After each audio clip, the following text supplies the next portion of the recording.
You're listening to Let Me Tell You Why You're Wrong, all on Georgia Radio Network.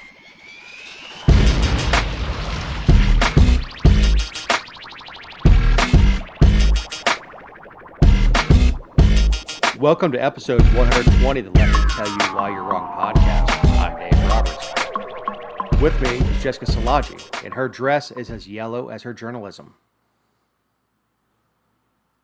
You're lucky I'm here.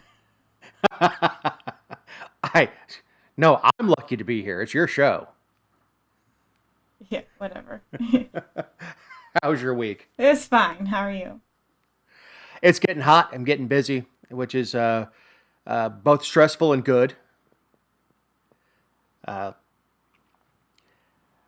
nice thing about being busy is I don't follow the news minute by minute. Are people, given everything that's going on, and then you compile that with, people who call the AC guy are usually desperate, at least when it goes out. Are you finding that they're more agitated or less agitated? Because my interaction with people generally in the last week has been that they are just agitated in general. People are usually just happy to see me. Because, obviously I'm good looking and charming. But mostly because I'm there to fix their problem. So, you could have a Black Lives Matter flag flying outside, and an Obama painting on the wall. When I show up, I'm there to fix stuff, and they're happy to see me. So, I very, very, very rarely mix politics and my profession. One is not appropriate, and secondly, it doesn't profit me. Yeah, I don't want my server. I'm sure you're coming up with a witty line, so just save it for 1 second. But I don't want people who come into my house to do work and stuff to be talking about that. But I've just found that people are irritated. They're just on edge. Yeah, there's a raw nerve, and this is a perfect storm. It is. People have been cooped up. They're unemployed. Or, largely unemployed, even though last Friday we got some really good job numbers. When we say 13.5% is really good on unemployment numbers. But people are on edge. They're a raw nerve. You got folks that have been paranoid and wearing masks, and people just don't. So yeah, there's a certain aspect to just being a raw nerve. But then you add heat to it, like your AC's not working. But I'm usually not the guy that gets the brunt of it because I'm there to help. When I was talking about politics at work, is Michael Jordan said it best when they were asking him about something political. And he says, look, I'm not going to get into that. Republicans buy shoes too. Right. He understands that I'm in business. I'm in business to make money. This is not a vehicle for me to express my personal beliefs. This is what I do for a living. Not to get too far off into that, but in my personal interactions, I had to drive through a protest the other day. It was fine. 100 people on either side of Holcomb Bridge Road protesting. I'm like, oh, whatever. I just want to get home. Was it peaceful? Yeah, as far as I know. Yeah. And it's hard to see doing 50 miles an hour trying to get to 400 so I can go home. Right. And we're scheduled to have, as we record this, protests out here this weekend. Us too. And it'll be fine. It will be absolutely fine. We've got, Paulding County has the finest law enforcement that I've come across. It'll be fine. There's really, I don't think we'll have any problems. And I say protest, we were talking before the show. This is not a protest, it's a demonstration. Right. Protests have goals. This is a demonstration. And if they want to blow off steam and come to Paulding County to blow off steam, I don't care. And while you're here, buy something, help contribute to our schools.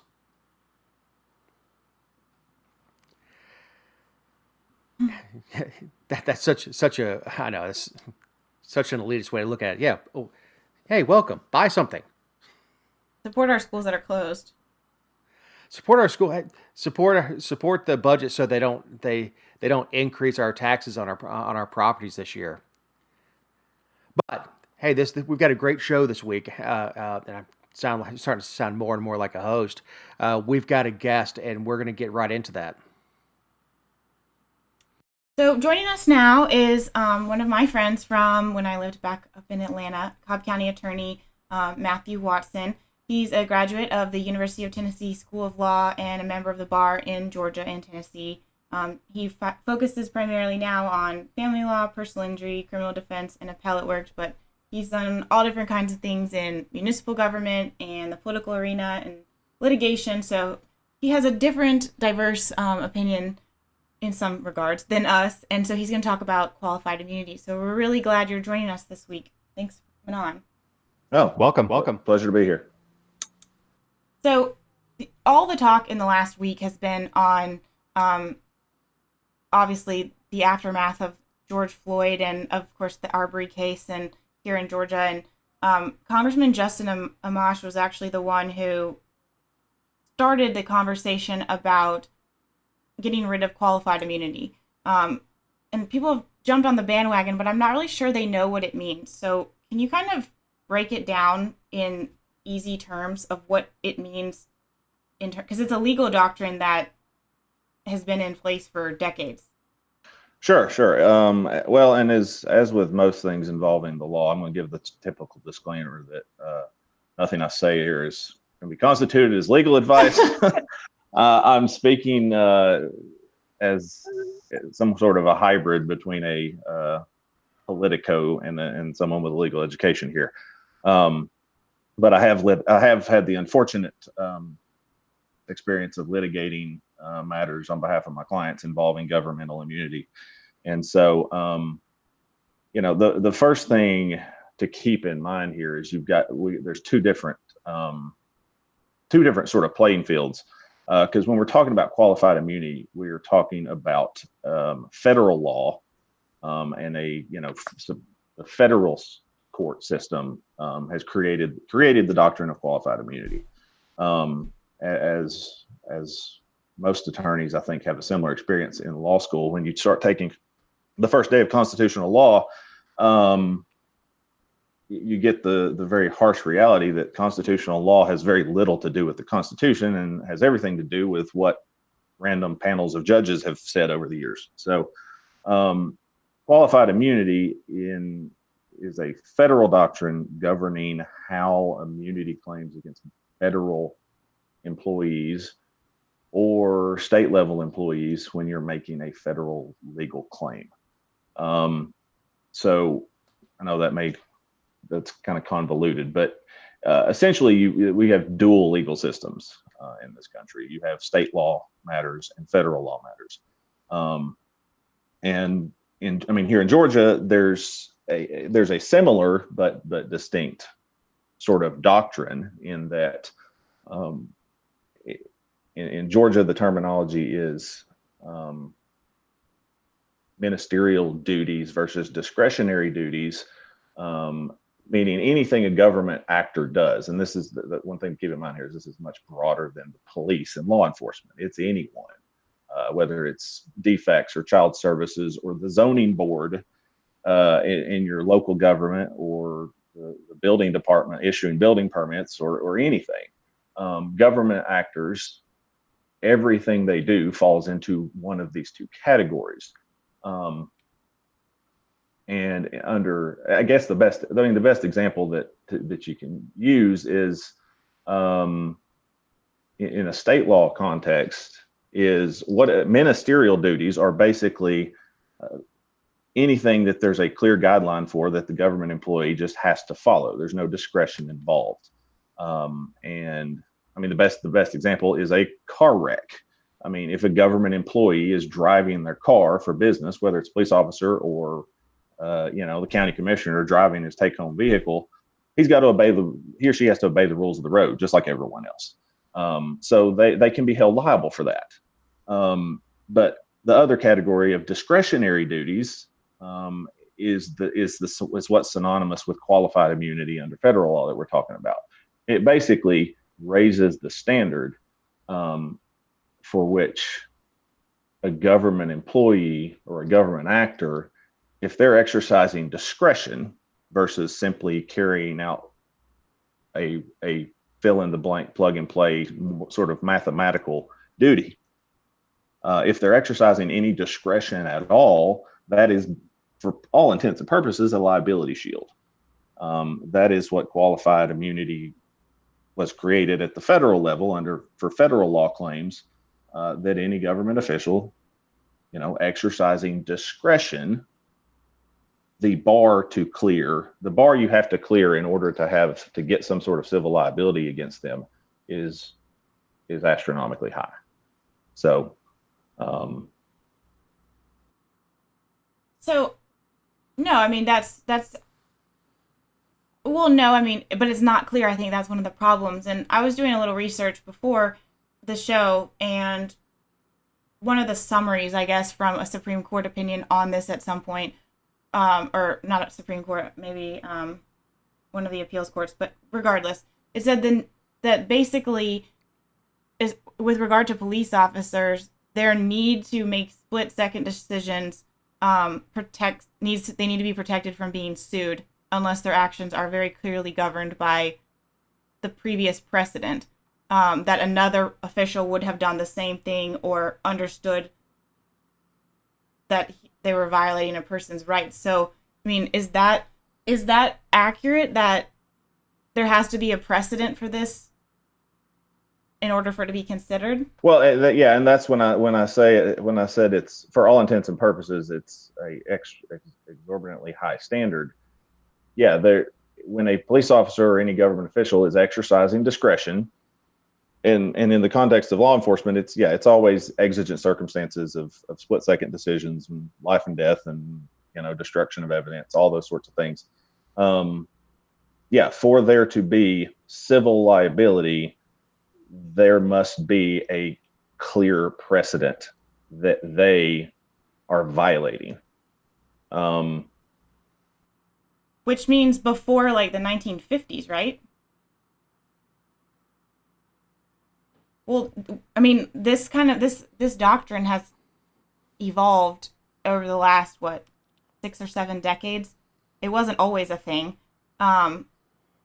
And yeah, the doctrine has simply, the doctrine as it's evolved has simply just raised the level of the hurdle you have to clear as a civil litigant. Again, that's another thing to keep in mind here. This is nothing to do with criminal charges against the officers in Minnesota, for example. Mm-hmm. The criminal charges against in the Floyd case against those officers are completely separate and distinct. The qualified immunity is whether or not the family of Mr. Floyd can have civil relief, can sue those officers in this example. And so, that as a legal matter is, according to qualified immunity, would come down to whether or not there's clear precedent of a situation in which an officer using force in this way, in this manner, in these sorts of circumstances. It's basically a get out of jail free card for officers or any government actor if there's not a clear analogous situation that has already been litigated before. And I'm speaking in generalities here, but it's kind of hilarious because if this is the standard, then egregious behavior has to have a precedent for it to stand as a civil claim. If it requires precedent, then for it to exist, and there's no precedent, then how can the precedent ever be established? Sure. It's a circular, self-fulfilling prophecy protecting the governmental actors. So, was it established to protect police or just government generally? Well, I think most of the cases, and again, you'll have to. I haven't briefed this issue recently, but I know a lot of cases involving government power and immunity issues do involve law enforcement. But it's a broader concept. Our legal system, whether it's state law here in Georgia, or in Tennessee, where I grew up and where I went to law school, or at the federal level, it's all very similar generically in terms of the courts defer to the government.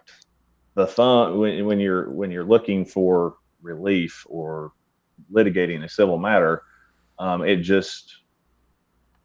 thumb is on the scale for the government, and so these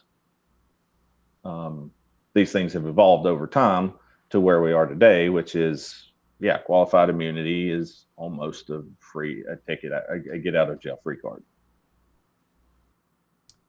So how much merit do you give to the claims that it would just deter people from getting into law enforcement because it could open up to frivolous lawsuits? I mean, the opposite of having these standards is no standards, or do you lower the standard? I mean, can you go that direction? Well, without diving into the broader topic of frivolous lawsuits and tort reform and all that.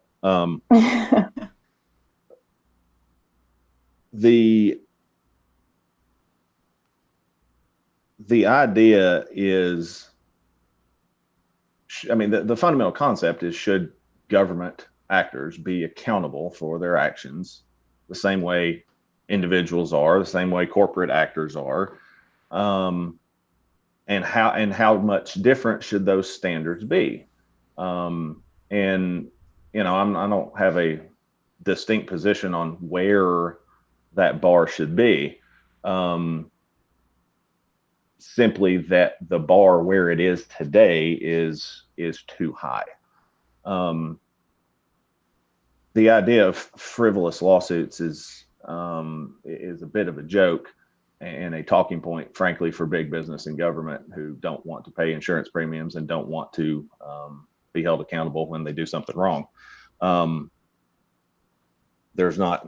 Again, this is what in my experience doing this for a living, there are very few frivolous lawsuits actually filed. That is a political line, because there are already very, very stringent and punitive laws on the books in federal court and in local or in state court that prevent such a thing, that award attorney's fees and court costs against the loser. There's already loser pays, so to speak. So it's not necessarily that lowering the bar would mean more frivolous claims. Lowering the bar of liability for these sorts of things would simply mean more claims that have merit would actually succeed. It's just a fundamental question of us as society, of how much latitude and leeway we should give government officials, how much special treatment, and how much higher should the bar be for them to make mistakes versus us as private citizens making mistakes. So is that a question of equal protection? Well, equal protection doesn't really apply when it comes to the government. Exactly. Equal protection is equal protection for all of us. Government actors, when they are acting in their official capacity, are in a different category, and that's what this is all about. The law is, constitutionally, this goes back. The 11th Amendment was passed shortly after the adoption of the Constitution to set up and memorialize governmental immunity. Now, this is for the states, immunity from suit. So, that's the sort of baseline principle, is that the government, whether it's the federal government or the state governments, county, municipalities, everything on down, the de facto starting point is they are immune from suit. They are immune from liability for anything they do, and they're only open to, and they're only available to be sued, and their employees, and are only available for civil liability when they allow it. So the federal government has the Federal Tort Claims Act. The state of Georgia has the Georgia Tort Claims Act. I mean, there are laws on the books that have been passed that say in what cases and in what categories of action they can be sued in. They have voluntarily waived their sovereign immunity. And so that's kind of the starting point of analysis in any kind of interaction with government is, does what they did fall into one of these categories where we can even think about some liability against them for what they did? And then if it's within one of those categories, then you start doing the analysis of, well, what exactly was the action they took, and is it discretionary or not? So, and then you fall into the trap of qualified immunity. If they were using discretion, the standard that you have to clear is astronomically high. So,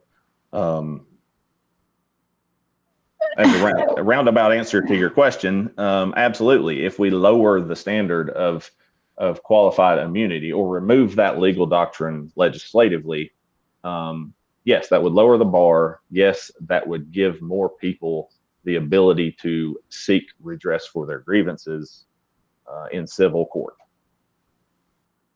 Well, I guess one of my questions, and I'm sure you've seen some of the reporting that I've done on law enforcement from the standpoint of there's times when maybe criminally officers are held accountable for policy violations or things that their department has put forth, and they've transposed that to be a criminal act, and that's a separate issue. But what happens? I mean, when there's a civil issue like this, and let's say you lower the bar, but departmental policies aren't in line with maybe our constitutional rights, would this impact how people could sue maybe not an officer individually, but a department as a whole for having that policy in place, or for having policies that maybe don't restrict in the sense? Yeah, well, the qualified, I mean, we're wading into deeper waters with that question. You're welcome. And I don't, like I said, I don't claim to be an appellate expert on this stuff. So I don't want to misstate anything or get too deep into the weeds. But it's interesting you bring up the policies and procedures part of this. That is actually, at least under Georgia law, in state law situations, policies and procedures are actually helpful in terms of getting getting civil relief, because if there are written policies and procedures which are violated by the individual, whoever the individual government actor, then that falls into the ministerial category. If you're violating a well-established policy or procedure, then, but when there's not, frankly, there's, as a tactical matter, governmental entities won't put things in writing and won't establish procedures, because if it's not in writing, then it just falls into the bucket of, oh, well, this is all just discretionary decisions, and thus, boom, no liability. Well, how about the case where an officer pulls somebody over, they're over the limit, they say, look, drive straight home. And doing that, the person hits and kills somebody. It's been, I've always heard from police officers, well, we can't let somebody go. We can't just let them drive straight home anymore, because they kill somebody, I'm liable. Right. Well, because that is I actually have had a case. We handled a case years back involving a police chase, and it's a very similar situation, which is, officers have they're just because I'm analogizing to the police chase. Um, it really comes down to where does the decision that just got made fall? Is there an established procedure for that? And is there any gray area or discretion in the procedure, in the manual, in the training that they get? So in the case of the DUI, they are trained that it is a zero tolerance. I mean, that what you've heard from officers is absolutely correct. That if they, I mean, I'm just coming up with hypotheticals at this point, but yeah, years ago, absent training, absent specific procedures and policies on this kind of stuff, if an officer pulled someone over and suspected impairment, but didn't do any field sobriety, didn't do a roadside, blood alcohol test or anything of the sort, and just cut them a break, let them go home. Well, there's potential liability, and that has led us down to where we are, which is it's led to these zero tolerance situations where everything that's done, or a lot of things that they do, is with an eye towards potential liability. So, not sure if that answers the question, but Well, it does. I just, you're right. There are lots of places, and not just police, where they don't put something in writing or there's no policy. That's why, the first thing the media and attorneys do is ask for, written communication and other things, not just what's in policy, like what was talked about, but when you have a lawsuit or something. But, there are plenty of departmental policies around the country where the department has put in place something that, and I'm not just speaking to police, but an agency has put into place something that is in conflict with the Constitution. I mean, they make policies, and then nobody knows or does anything about it until something happens. Right. And by then, I mean, so at that point, I guess what I'm asking is, like, does qualified immunity, I understand that it goes down to individuals, but we also have a very high threshold of suing actual agencies. Like in Georgia, you basically can't do that either. So would getting rid of this or lowering the standard improve being able to go after an agency as a whole? Not well. That's a complicated answer. Under state law, again, going back to the general concept of sovereign immunity, state entities themselves, frankly, as a jurisdictional matter, aren't capable of being sued, unless the law has allowed them to be. Now, what qualified immunity would do if that concept were ended, if the bar were lowered, is it would allow and most of the ensuing litigation would end up in federal court, because one thing to think about here is everything we're talking about with state law matters. If an officer does something local municipal cop or sheriff's deputy does something, and even if there's no way to get any sort of civil liability against them under Georgia law because of the way it's set up and the thresholds and so on and so forth, there are always constitutional challenges that can be made for anything under federal law, under Section 1983. 42 U.S.C. 1983, I think. It's just commonly referred to as a 1983 action. It's a violation of constitutionally protected civil rights. So lowering the threshold for qualified immunity at the federal level would open up the ability to go after these local level sort of violations when local or state law would not help you. It would make available the federal constitutional claims, where there wouldn't be otherwise any sort of remedy. I mean, that's a whole nother topic of federal law that was created in order to give people a remedy when state law did not help people for various historical reasons.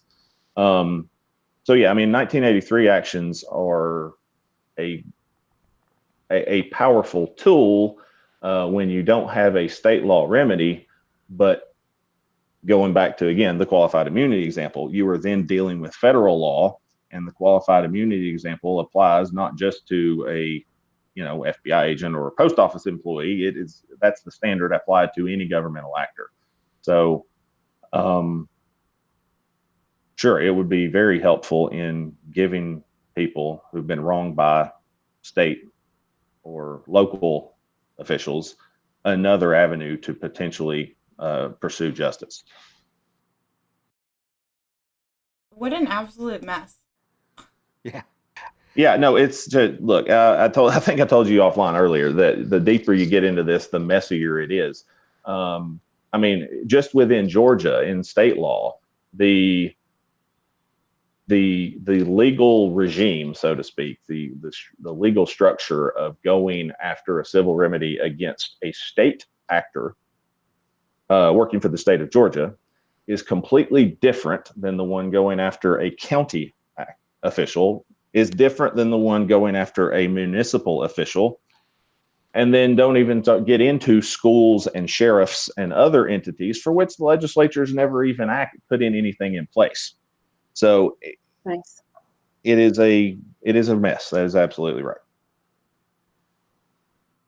I think Dave asked too, what does reform look like?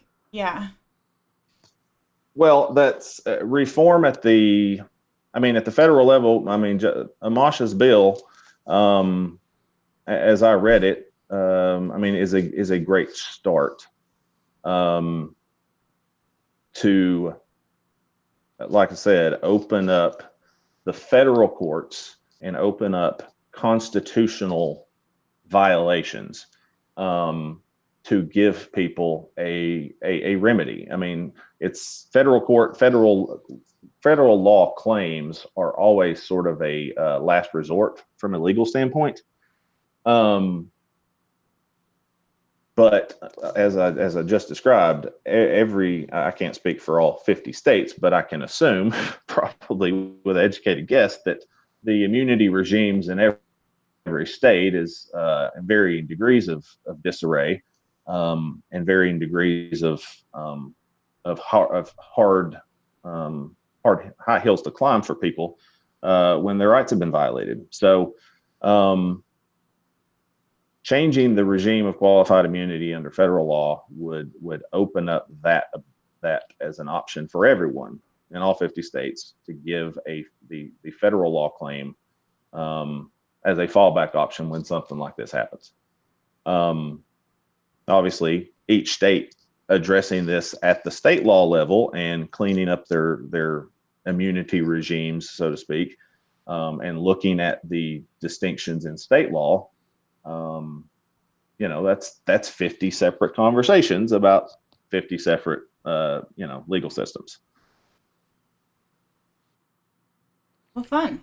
That's just awesome. Well, and sorry, I don't have better news. Yeah, clear as mud. Yeah.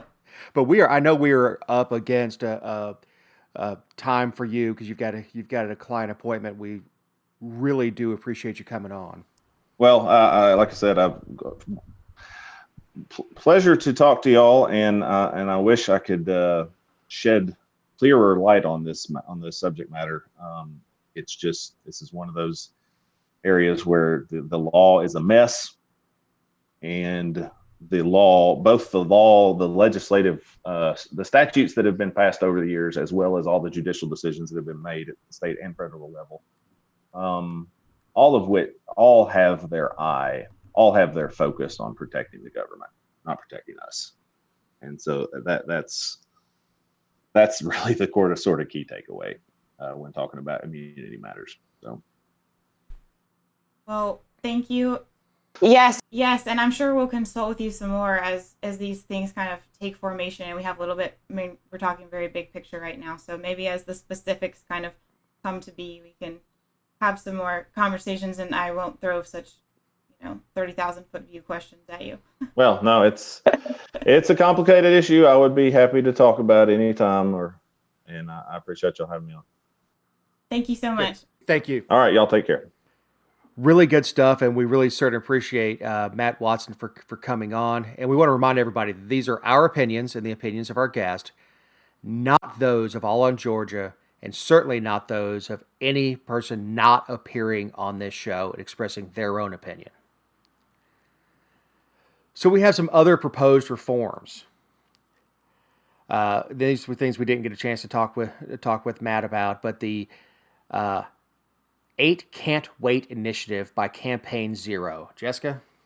I referenced 8 Cant Wait, but they're not the only ones that are pushing this. I know that some of the things that they're wanting are also on a viral graphic going around with the NAACP and some other groups that have taken action since all of this has really come to light. But and the 8 Cant Wait one, in their defense, or to their credit, I guess, is a better use of words, has been around for several years, and they've been pushing these reforms since, I think, 2016 or before. But they've got, I mean, if you go to their website, which is 8cantwait.org, you can see all the initiatives that they support, which includes banning chokeholds and strangleholds, requiring de-escalation, requiring warning before shooting, requiring exhausting all alternatives before shooting, the duty to intervene, banning shooting at moving vehicles, requiring the use of force continuum, and then requiring comprehensive reporting.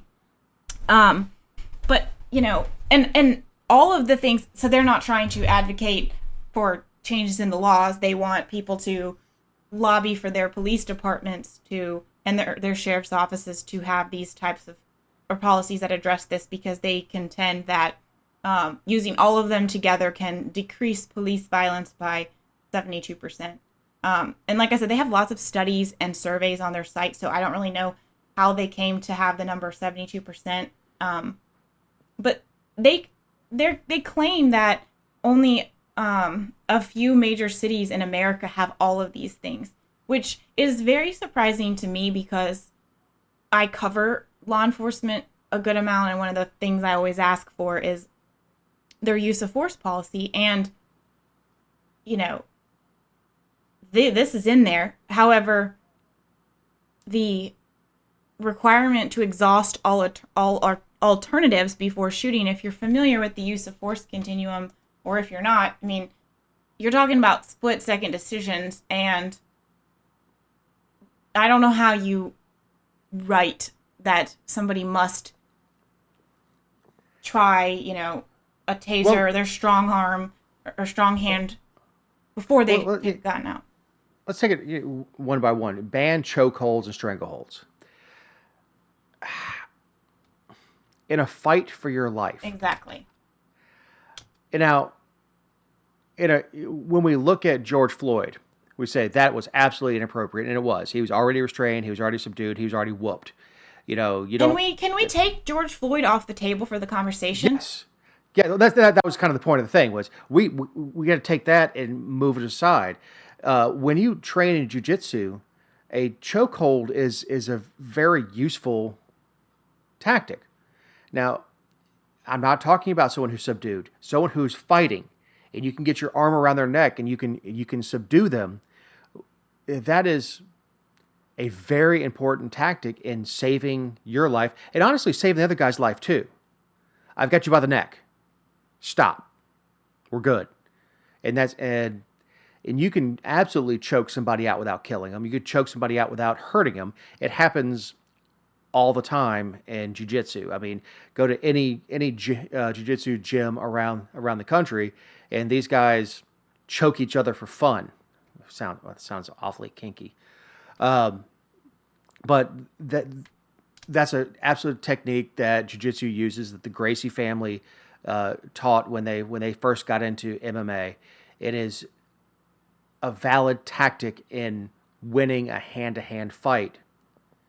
And the opposition to that is beating somebody in the head unconscious. I don't know how you can ban chokeholds and strangleholds when, like I said, the alternative is sitting on top of them and punching them in the head till they're unconscious, till you can get control of them. Well, and it's like the conversation we had in last week's episode, and I just am contradicting myself because I said let's take George Floyd off the table. But I made the point that, the knee on the neck is not, quote, permitted in policies so that what happened to him can happen. It's so that if an officer is involved in a tussle and someone catches it on video and they see the officer put their knee on the neck of somebody because they're fighting for their life, but nobody dies and nobody, they end up getting the person under control and taking them to jail and all as well, that you don't just wrongly put your officer in a position where they need to be disciplined simply because in the course of a scuffle, they put their knee on someone's neck. So there's two extremes of this spectrum for a reason, and I think the chokehold and stranglehold falls into that category. Absolutely. And require de-escalation. I mean, that's already a policy. Everywhere. And that's what they teach in the academies, is that, I mean, of course you're trying to de-escalate. I don't think any officer is like, yeah, I want to shoot someone. And the ones that are the ones where, and I'm not going to speculate on stories, but the ones that are the ones that are the problem, that aren't going to obey policy anyway. Well, and I know cops, and you know cops too. I don't think any of them leave the house in the morning, kiss their wife and kids goodbye, or their husband and kids goodbye, and say, I can't wait to kill somebody. Absolutely not. They may have bad judgment and they may make poor decisions, but I don't think they're a cop because they want to kill someone. Right. They may have a little too much hubris. And have an ego and everything. They don't pull somebody over going, I hope this son of a bitch has a gun. Require a warning before shooting. I mean, what does that even entail? I'm going to shoot you? Because the thing that is in policy is giving repeated verbal commands, like stop, put your weapon down, put your knife down, don't do that. I mean, and sometimes that's not even an option. Yeah, the problem is the word require. Because it's a split second. The guy that just died recently, who played Eddie Haskell, was an L.A. police officer actually after he was on Leave It to Beaver. He was chasing somebody down this is back in like 1980, down an alley, and had no idea this person had a gun, and he spun around and shot him, and luckily he hit his vest and all that stuff, but. He had no idea. And his partner ended up shooting the guy, but they had no idea this guy had a gun. So there was no warning, stop or I'll shoot. It was literally bang bang. So the word require is a huge problem in that, because you just can't. Things happen literally in a heartbeat. Well, and, the argument is always, well, they're trained. They're trained. Okay, well, they are trained, and while they're trained, you can't put a price on the experience of someone who's been on the street or in the field for 20 years versus 2. You just can't compare the two, but to imply that most people, because the use of force relies, like the standard is 1, what the subject is doing, and 2, what another reasonable person would do in a similar situation under the same circumstances or whatever. There's some formal version, that's the paraphrase, but that's what it is. And to say that every person, one, can react identically and doesn't ever have adrenaline or, fight or flight and all these things come at them in different situations or situations that they're not prepared for, I just don't see how you can demand that be required, or to the next point, that they exhaust all alternatives before shooting. You're telling me that if somebody is... Go ahead. I suppose I follow that, or no kidding. Yeah, but, well, absolutely no kidding, but at the same time, what does that even mean? Because, I mean, are you supposed to take...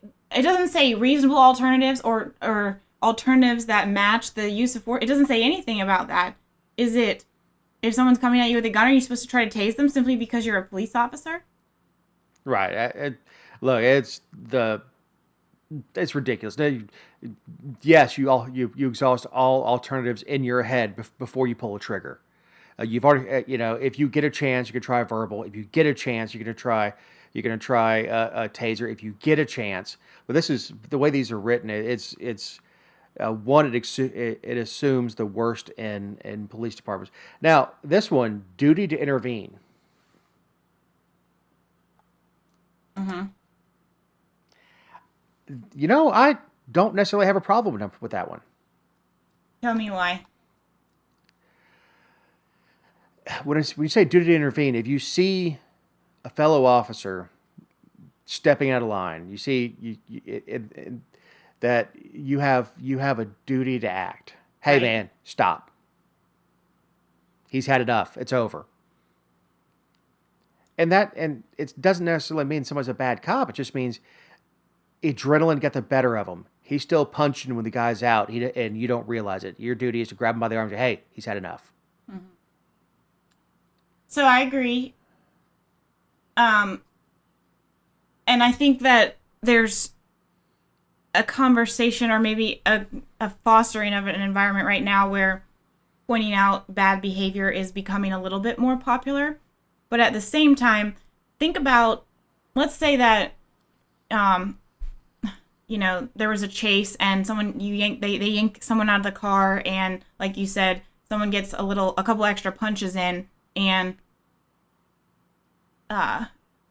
another officer comments on it and says, all right, we got it, that's good, or so, whatever the wording is. Well, now that if that's on body camera and dash cam, that's going to be taken out of context. I don't care what anyone says. I don't care if it was right or wrong. It doesn't matter. It's going to be taken out of context to be a overt police brutality, when I don't think that you can compare that to some of the other cases that we've seen that are over excessive force. I just don't. Well, and I think, we were talking before the show about chain of command in the police and not really knowing how it works. Is you get a senior officer and you say, hey, man, that's enough. And he says, no, it's not. I'll tell you when it's enough. And I don't know how that breaks down. And you have a moral and ethical obligation to do that. I don't know how you do it legally. The ban shooting on moving vehicles. I don't know of a department where that isn't a violation of their policy. I don't like the word ban. Well, because there's always the outlier. Oh, you mean like I can't remember, I'm maybe speaking inappropriately here, but Oklahoma or somewhere, there was a police officer who he lit up a vehicle of a woman who was charging down the road and had already run down police vehicles, and they indicted him. The district attorney indicted him for shooting at a moving vehicle, and he killed her because he just kept firing until he stopped the threat. Right. Well, here's the thing. No, you can't go shooting a vehicle leaving a scene and start putting holes in it like Last Action Hero or something like that. But in the example that you just gave, the vehicle is charging towards me, and I don't have anywhere to run. So, yeah, ban shooting at moving vehicles is too simplistic. And all of these are too simplistic. I mean, they're obviously written, these ideas are written for simpletons by simpletons, but ban shooting at moving vehicles it tells me they've watched too many movies. I don't know of any department that makes a policy out of shooting a vehicle running away. You have to help me on this one. Require use of force continuum. So, I mean, I don't understand how you require this. I mean, it's what people are taught, and it's I don't understand how it's how humans react. Like if you come at me with a knife, I'm not going to just give you verbal commands. I'm going to shoot you. But the idea of the use of force continuum is that, there's officer presence, verbal direction, soft hand, hard hand, and then you go to the different types of weapons before you get to deadly force. And the subject decides where you start. So if they are just not listening to your commands, but they're just mouthing off or talking over you, of course you're not going to shoot them. You're going to give them more verbal directions, and if they continue not to not comply, you're going to, make them get in the car, or, but the only thing that the use of force to continue, it's a recommendation that you use control based on the levels of their resistance. If they're not resisting, then you don't use any force, obviously. But right.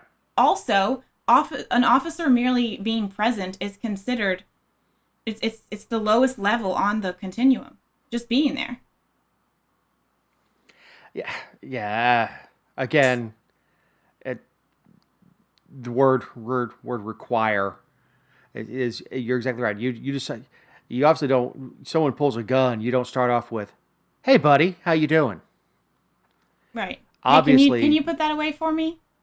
Yeah, when the subject starts with violence, the continuum starts with violence. Another require, number 8, require comprehensive reporting.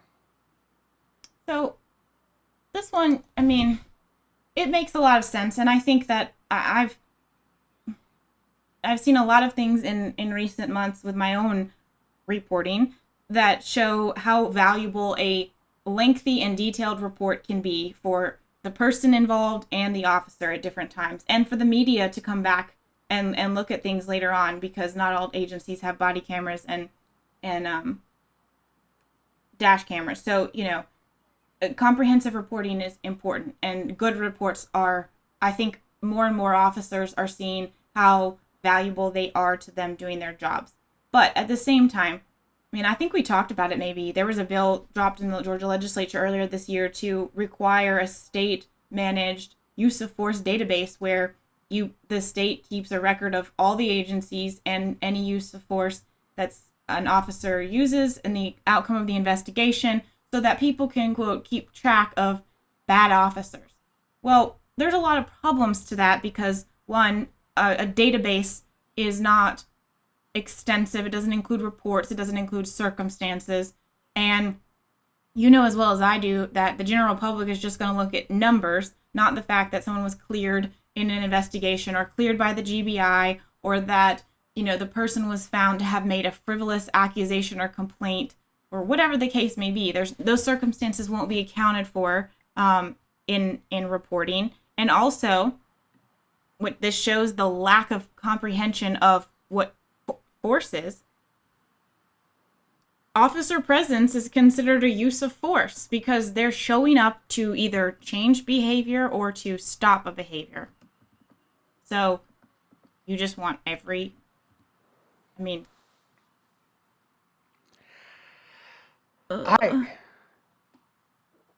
like reporting. You know what? An achievable thing is require all departments to use body cams. That's achievable. They're not expensive anymore. This is not a huge expense for small departments. I can't think of a reason that anyone wouldn't want to have a body camera. I mean, hell, even private security guards in a mall well, not that anybody goes to a mall anymore, will go out and buy their own camera to keep all of it for their own protection, for accusations. I think that that as my wife says, a poor disclaimer is no one's friend. That helps everyone stay safe. Helps the person who is being talked to by the officer. Okay, there's a body cam of his behavior. It also protects the officer when that accusation comes in and says he beat the snot out of me for no reason, and like, no, let's go to the instant replay. It turns out you threw the first punch. So the only objection I have, and I love body cam footage, and the only objection I have is the precedent of people who advocate for body camera footage who are then livid when the inside of their home or their face shows up on TV or in a news article because it's all subject to open records requests. And in Georgia specifically, a lot of agencies redact or blur out things, but they're actually not required to, and they're relieved of civil liability for doing so. Like they can redact if they want, and if there's no objection by the entity requesting, but they have no obligation to protect your identity, your location, your kids, nothing. You can't. And you know what? That is an issue that can be addressed by the same piece of legislation, is that anybody who is not accused or anybody that later is found not just like all of Georgia does with booking photos, is you redact that information if somebody is not involved and not accused. I totally disagree. Because then you're altering records for the purpose of protecting when the concept is supposed to be that we're monitoring all interactions with law enforcement. It's all or nothing. You can't. I mean, we redact stuff on Bodycam as a courtesy, but we're the media outlet. We choose to redact juveniles because I think it's a jerk thing to do. But if you want to monitor police interactions, to assume that only things of when you're not convicted of a crime, or that it's only worth monitoring when they are convicted of a crime. Plus, body cam footage is often released before it goes to the court process. Well, it can also be redacted before it goes to court. If we're going to say our privacy's gone anyway, but we've chosen that. But the argument about the inside your house, it'd be like if someone walked in, if they came in the door with a no-knock warrant and I'm walking out of the shower. I mean, obviously you're going to redact some of that. Well, they're not obligated to, because Brooklet didn't redact Doug using the restroom. I'm just saying. And Eric will never get that image out of his head. No, and we all had to listen to it too, and it's, and it's entertaining now. But all I'm saying is that the same people, it literally is the same people. It's the ACLU who are standing there saying, "We want body cams," and then when it shows the inside of someone's house, they're like, "Oh my God, how dare you?" Well, right. And you know what? It's so much of this, and we were talking before the show, is I don't know. I don't know what the answer is. I know body cameras protect the officers and the people that interact with the officers. I don't know what the answer is as far as privacy goes. Obviously when a flashbang goes in and kills a baby, we want that footage. We want to know what happened. We want to be able to point to that and say, this is why we don't do no-knock warrants. But not to steal the last word, we're running up against time. We'll be back next. Jessica, do you have any closing thoughts? If you haven't voted, please vote tomorrow, Tuesday, June 9th. I really encourage you to vote in person. I voted early in person. But if you requested an absentee ballot and you're having second thoughts, or you're not sure that it's going to be counted, you can take your absentee ballot with you to the polls, and they have to let you vote in person. Vote in person. It's fine. They'll give you a glove. You can wear your mask. You can take all the precautions you want. Vote if you've taken the time to research your candidates. If you haven't, then stay home. What an excellent message. Thank you. I think I will. Hey, I got a chance to talk to a friend I haven't spoken to in 20 years. We just kind of came across him on Facebook because his name came up in conversation. I mean, you know what? It was great to talk to somebody about things that aren't news and just talk about old times and disconnect a little bit. It's good for your mental health to disconnect from everything you see going on TV and stuff. So Hold on. Are you saying that this show is not good for your mental health? oh, absolutely not. It's not good for your mental health. We keep throwing fuel in the fire. We are very, very good at information. We're not good for your mental health. So, for Matt Watson, our guest, for Jessica Szilagyi, for Eric Humby, our editor, I'm Dave Roberts. Have a great week.